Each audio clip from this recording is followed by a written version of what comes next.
ikaw. Ikaw. Naisip mo natin tumigil sa pag-aaral? Di mo mas maganda yung negosyo ka kaysa matuto mag-eskwela? Oo, napapanood mo kasi sa Sokmed yung mga motivational speaker, no? Ganito yan. Huwag ka makinig sa mga yan. Sobra yung panadaw nila sa mga nakapagtapos. Kesyo, may mga dropout na successful. Yung mga graduates daw na di umasenso. Well, hindi kasi pare-parehas yung takbo ng buhay natin. Hindi tayo magkakapareho ng kapalaran.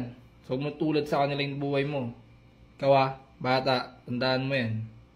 Di naman kasi nila binabanggit yung percentage ng di nakapagtapos na walang narating. Pinag-usapan ba nila yung gaano ba kadami yung nakapagtapos na naging successful yung buhay? Di naman, di ba? Pero sasabihan ka nila na yung pang tuition mo, pang negosyo na lang. O kaya umutang ka sa lending apps. Tapos enroll mo sa course nila.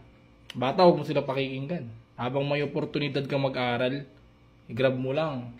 Dahil hindi lahat ng bata ngayon nagkakaroon ng opportunity magkaroon ng magandang edukasyon. Ikaw bata, napapanood mo to.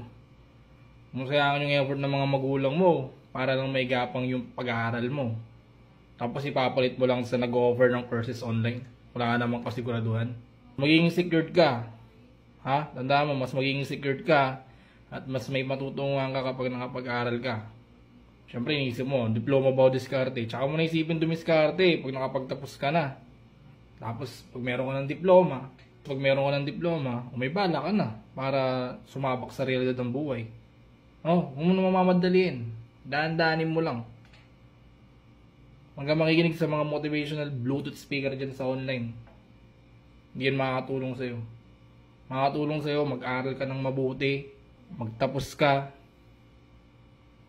kumuha ka ng diploma, alamin mo kung anong gusto mo sa buhay. Kung gusto mo maging negosyante, di go. Gusto mo naman maging professional na mga doktor, engineer, police, diba? Tapos ka. Gusto mo naman maging dentista, ganyan. Basta mga professional na nakakatulong sa lipunan natin, hindi yung niisip mo kagad dumiskarte ka, bata-bata mo pa. Pwede naman. Pero walang sisiyan pag nag-fail ka. Kung pumaldo ka, edi nice. Pero hindi ko marirecommend yan. Kailangan mag-aral ka. Aral ka muna. Matutunan mo muna lahat ng sa buhay. Yun lang. Peace out.